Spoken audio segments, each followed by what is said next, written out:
Hello दोस्तों, मेरे पास एक वीवो Y30 मॉडल आया है। यहाँ पे देखो, Y30 और Y50 सेम मॉडल होते हैं। मतलब दिखने में सेम रहता है। मोबाइल मालूम ही नहीं चलता है कि ये Y50 है कि Y30 है।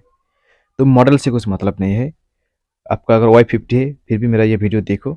यहाँ पे देखो, ये सेट ऑन हो रहा है लेकिन डिस्प्ले में लाइट ग्राफिक्स कुछ भी नहीं आ रहा है। मॉडल से कुछ भी मतलब नहीं है। ठीक है, जिसको करना आता है वो मॉडल नहीं देखता है, वो सिर्फ काम देखता है प्रॉब्लम क्या है। समझ गया मेरे बात को?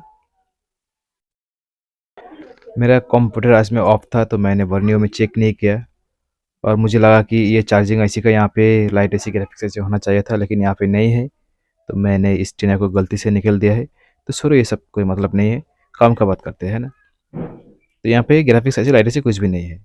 इसका पावर ऐसी जहाँ पे रहता है वहीं पे इसका लाइट ऐसी भी है और ग्राफिक्स ऐसी भी है। ठीक है, अगर आपका फ़ोन में PM632 ऐसे रहता है, वो दो काम करता है, आपका चार्जिंग का भी काम करता है और ग्राफिक्स का भी काम करता है। ठीक है, किसी किसी फ़ोन में ये ग्राफिक्स ऐसी नहीं मिलता है ना, तो PM632 में ग्राफिक्स ऐसी एक साथ में रहता है, चार्जिंग ऐसी ग्राफिक्स ऐसी दोनों एक साथ में रहता है। ठीक है ना। तो यहाँ पे देखो किस तरह पानी लग गया है ये लाइट ऐसी के एरिया में। यहाँ पे देखो किस तरह पानी लग गया है ना। और यहाँ पे ग्राफिक्स ऐसी है, ग्राफिक्स ऐसी के आसपास में भी बहुत सारा पानी लगा है। मुझे तो लगता है कि ग्राफिक्स ऐसी के अंदर में पिन वगैरह ख़राब हो गया होगा। तो सबसे पहले हम लोग नॉर्मली एक बार थिनर से साफ करेंगे। ठीक है। Water damage phone, water damage phone अगर किसी भी आईसी का आसपास में दिखता है तो उस आईसी को निकलना चाहिए, निकल के चेक करना चाहिए। क्योंकि आईसी का अंदर का जो पिन वगैरह ट्रैक वगैरह है, ये पानी लगने की वजह से उस लाइन को डैमेज कर देते हैं, उस पिन को ख़राब कर देते हैं। ठीक है। और इस ग्राफिक्स आईसी में तो बहुत ज़्यादा पानी गया है। इस ग्राफिक्स आईसी का नंबर है SM5109।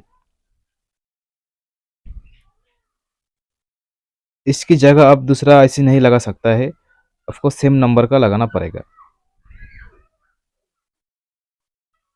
ठीक है।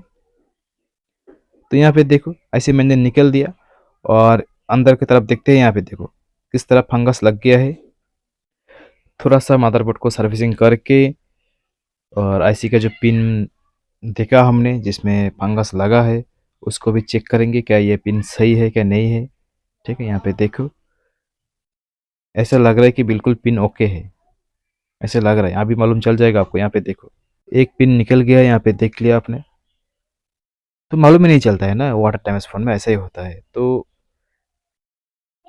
इसमें थोड़ा सा पेस्ट लगा के आयरन का सहायता से हम लोग जोड़ने का कोशिश करेंगे। अगर जुड़ गया तो अच्छा है, मतलब शोल्डर वगैरह अगर लग जाता है तो अच्छा है, अगर नहीं लगता है तो इस आईसी को चेंज करना पड़ेगा।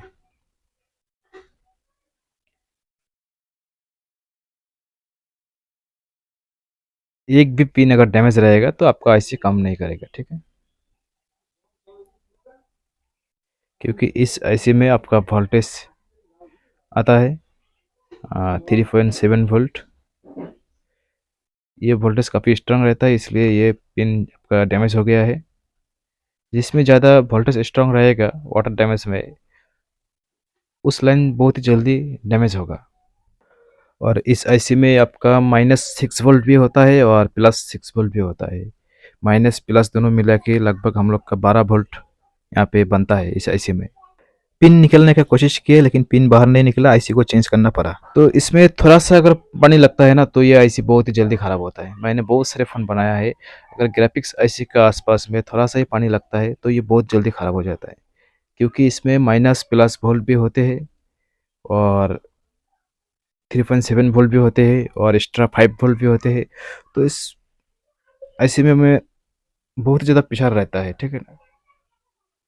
इसमें अगर थोड़ा सा पानी लगता है तो ये बहुत जल्दी ख़राब हो जाता है। तो आपको अभी इस आईसी को लगा के दिखाएगा इसमें कितना कितना वोल्टेज आ रहा है। ठीक है। और ये छोटा-छोटा जो आईसी है ये बिना रिवॉल्व का भी आप लोग लगा सकता है, कुछ रिवॉल्व करने का दरकार नहीं है। ट्विज़र से थोड़ा-सा दबा दो बस कट जाता है, ठीक है ना? अगर आप लोग रिवॉल्व करके लगाना चाहते हो तो लगा सकते हो। मेरे ख़्याल से बिना रिवॉल्व का ही लगाना चाहिए क्योंकि दोबारा पानी अगर आएगा तो अंदर नहीं जाएगा।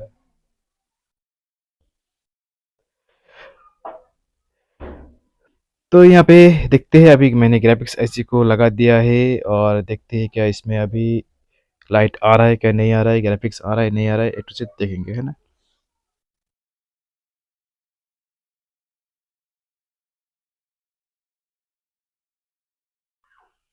तो सबसे पहले डीसी पावर सप्लाई से चेक करते हैं और ऑन करने का कोशिश, ऑन हो गया। यहाँ पे देखते हैं कुछ भी नहीं आ रहा है, ठीक है? लाइट बिल्कुल नहीं आ रहा है। ग्राफिक्स का तो मालूम नहीं चल रहा है, ग्राफिक्स का मालूम चल जाएगा अभी जब हम वोल्टेज चेक करेंगे, ठीक है ना? यहाँ पे वोल्टेज चेक करने से मालूम चल जाएगा क्या ग्राफिक्स आ रहा है क्या नहीं आ रहा है और लाइट क्यों नहीं आ रहा है, इतना तो मालूम चल जाएगा, है ना? तो सबसे पहले हम लोग देखते हैं लाइट का वोल्टेज कितना निकल रहा है आउटपुट। यहाँ पे होना चाहिए 22 वोल्ट, जो यहाँ पे वोल्टेज सेव आ रहा है 2 वोल्ट, ओनली 2 वोल्ट आ रहा है और यहाँ पे होना चाहिए 22 वोल्ट, ठीक है? और लाइट कॉयल में देखते हैं कितना वोल्टेज, 3.7 वोल्ट। अगर लाइट नहीं भी आता है फिर भी यहाँ पे आपका 3.7 वोल्ट आना चाहिए, जो नहीं आ रहा है, बिल्कुल सिर्फ 2 वोल्ट आ रहा है। और ग्राफिक्स आईसी में यहाँ पे देखो 6 वोल्ट प्लस, यहाँ पे 5 वोल्ट और यहाँ पे -6 वोल्ट। जैसे आपको थोड़ा देर पहले मैंने बताया था माइनस और प्लस वोल्ट मिला के यहाँ पे 12 वोल्ट होते हैं। तो अभी देखते हैं मीटर से क्या सही में 12 वोल्ट आता है कि नहीं। यहाँ पे देखो 12 वोल्ट हो रहा है, ठीक है? तो मुझे ग्राफिक्स आईसी में जितना भी वोल्टेज चाहिए था हर एक वोल्टेज है। तो इसका मतलब ग्राफिक्स आईसी अब ओके है और डिस्प्ले में भी ग्राफिक्स आ रहा है, ठीक है? तो अभी आते हैं लाइट कॉयल में। हमने क्या देखा, लाइट कॉयल में इनपुट हो रहा है 3.7 वोल्ट, आउटपुट नहीं हो रहा है। तो इसका मतलब ये जो कॉयल है ये 110% खराब है। अगर ठीक होता तो ये कॉयल हीट करता, बहुत ज़्यादा हीट करता है। इस कॉयल में हीट भी नहीं कर रहा है और वोल्टेज सही से आउटपुट भी नहीं हो रहा है, ठीक है ना? तो यहाँ पे देखो मैंने कॉयल को रिमूव किया है और आईसी को इसलिए रिमूव कर रहे हैं क्योंकि दिखते हैं कोई अंदर में तो पानी नहीं गया है। तो यहाँ पे बिल्कुल पानी नहीं गया है, बिल्कुल ओके है, ठीक है? तो आप चेक करते हैं कॉयल को, यहाँ पे देखो।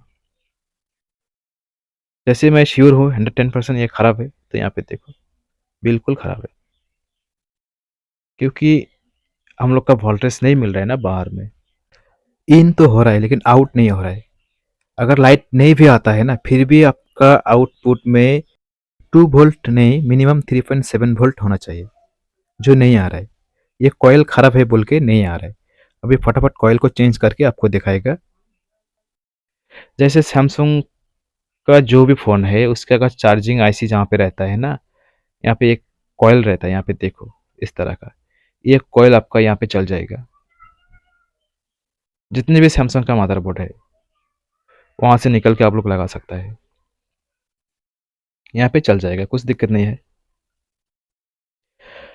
तो हमने इस वीडियो में क्या-क्या देखा, इस वीडियो में देखा ग्राफिक्स आईसी में कितना वोल्टेज कहाँ-कहाँ होना चाहिए, क्या-क्या वोल्टेज जनरेट होते हैं और लाइट कॉइल अगर नहीं भी होते हैं तो कौन-सा लाइट कॉइल लगा सकता है। इतना तो हम लोग इस वीडियो में जान लिया है। तो दोस्तों वीडियो मुझे लगता है आपको अच्छा लगा होगा। अगर अच्छा लगता है, अगर फेसबुक पर आप लोग देख रहे हैं तो प्लीज़ वीडियो को शेयर कीजिएगा और मेरा यूट्यूब चैनल भी है बिग मॉल रिपेयर नाम से, उसमें आइए जुड़िए, सब्सक्राइब करके रख दीजिए।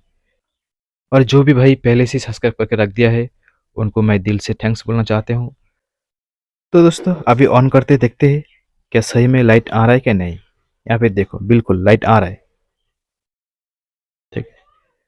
और यहाँ पे कितना वोल्टेज होता है लाइट आईसी में, मतलब लाइट कैपेसिटर में कितना वोल्टेज आना चाहिए आपको दिखाएगा अभी। यहाँ पे लगभग आपका 20 वोल्ट ऊपर में होना चाहिए। यहाँ पे देखो मैंने 20 वोल्ट लगाया तो यहाँ पे 0 हो गया, अभी 200 पर लगाया। यहाँ पे देखो 22 वोल्ट आ रहा है। तो ये ग्राफिक्स आईसी में और लाइट आईसी में थोड़ा-सा वोल्टेज यहाँ पे हाई जनरेट रहता है, माइनस कभी कभी प्लस, तो ये सबको फॉलो करना पड़ता है, ठीक है? तो वीडियो अच्छा लगे तो प्लीज़ लाइक, शेयर, सब्सक्राइब करना मेरे चैनल को। Thank you so much.